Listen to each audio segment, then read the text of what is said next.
Could Tadej Pogacar take his first victory of the season? It's been 3 days. What's going on? Had a sprint and a flat TT. Today we have a mountaintop finish on Jebel Jais, 20-kilometer long climb. One of the longest climbs they'll do for like the first 3 months of the season, because in Europe you can't go up this high. Sometimes in Paris you can, because of the weather conditions. 5%, not that steep. Because of the intermediate sprint classification, I'm sure all of you are watching this stage at this point. Both Bardiani and Vinny Korotek, they wanted riders in the breakaway because there's some decent prize money for the intermediate sprint classification, and so they were they were all attacking each other, which was pretty exciting. They need this in the Giro because, the Giro, no one's wanted to go on the breakaway. Well, they have this in the Giro. They just maybe got to bump the prize money up because on some of the sprint stages, no one's wanted to go on the break. But they're all attacking each other. UAE were controlling. They asked, you'll hear Pogacar, they asked Ineos to honour the jersey and to pace. But Ineos wisely said no. Lotto were in second wheel and then started to help pacing. I think Rune Herhos is asking them, saying, Pogacar's on our team, right? Like, you're not going to win.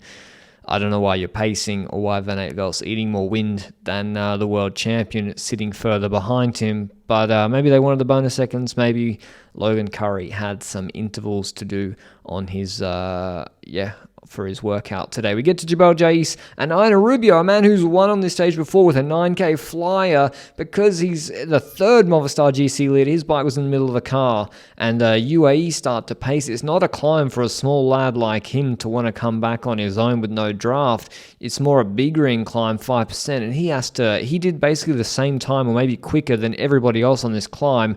A lot of it solo.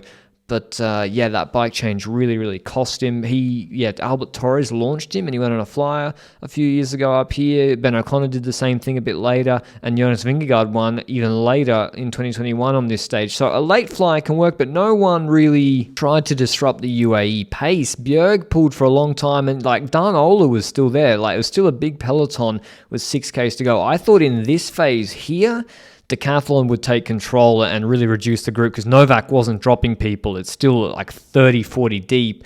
Pogacar's still deep. What he does is he puts Vine ahead, one man to pace. Vine will control if someone else attacks, but you want Vine to control attacks now, because Vine was good setting a pace in Oman, but will he be able to respond to multiple attacks from a Castrillo, a Romeo, Gall, Seixas? Decathlon take over a bit later with Armorel pacing, and they go sort of a 1, 2, 3, 4 lead out for Felix Gall, but it's a bit late. Instead of Vine having to control attacks at this point, and I would say, Trek needed to move Ciccone up at this point, but the pace of Decathlon was too hard. Now it's 2.5 Ks to go. Now Pogacar, he reads the race. He's in position now. He's not 20 wheels deep eating wind. He's P6, and he's 4 wheels behind Felix Gall. And if he can respond if he needs to, and Vine hasn't had to do anything yet, and the gradient's going to lessen out, and they take a big left-hander soon where they go into cross headwinds. So Gall, really strong attack. He's in really good shape. I think if he'd done Oman, I think he would have won it. Woulda, shoulda, coulda, but he's in that sort of shape where maybe he's even better than Yates. He splits the group completely, but Vine's strong enough to bring him back and paces the whole last next cage. Is about Gall, though. He slots in just behind Tejada. So look out for him on Jebel Jais. I think he'll be one of the strongest he should be one of the strongest on Jais, because this is a climb that doesn't even suit him that well. And then Vine does a terrific job keeping the pace high, keeping the leader's jersey, Josh Tarling, behind, and now Pogacar just has to wait. He looks the freshest of all the other GC contenders, who no one can change position, really.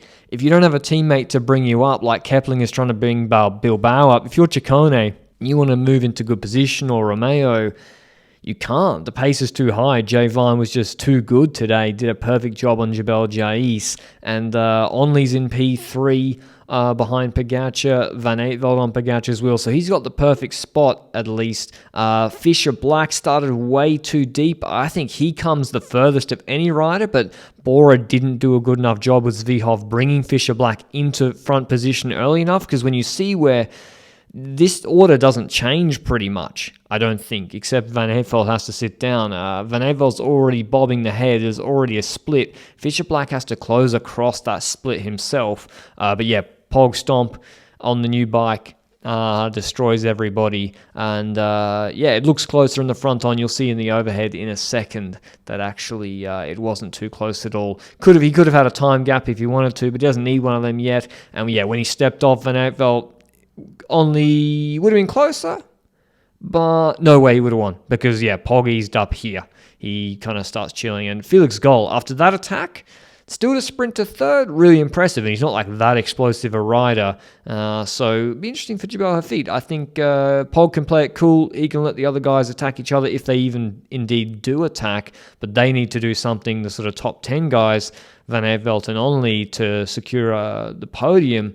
But as expected, Pogacar wins the stage ahead of Only, Gall, Van Evelt, Ciccone, Fisher Black. Then there's a 4-second time gap to Romeo Castrillo, Richatello, Seixas. Even after his lead out, he made the finish. Here's what Pog had to say after the stage. Finally a victory after 3 days, and yeah, we're super happy.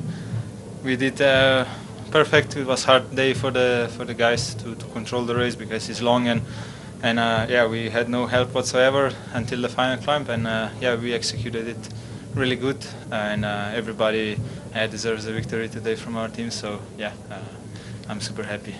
Can you explain why your team took the command of the bunch so early? I think we had to. I mean, we asked to Ineos if they want to pay the honors to the jersey from the start, but yeah, we were left alone, so Rune was really good. Yeah, pulling all day. Then yeah, Lotto helped us a bit, and yeah, and then in the climb we just tried to do our own pace. You said paid honor to the jersey. You have paid honor to a jersey today. You're only the second rider to win at the UAE Tour with the rainbow jersey after Alejandro Valverde. It's the home race of your team. How special is that? Yeah, it's really good to win in rainbow jersey. Yeah. Part of me hoped that Tarling would hold on to the bunch and he would keep the jersey, but yeah, I will be more than happy to have a leader's jersey tomorrow instead of rainbow as well, so it's okay. Is the overall won already?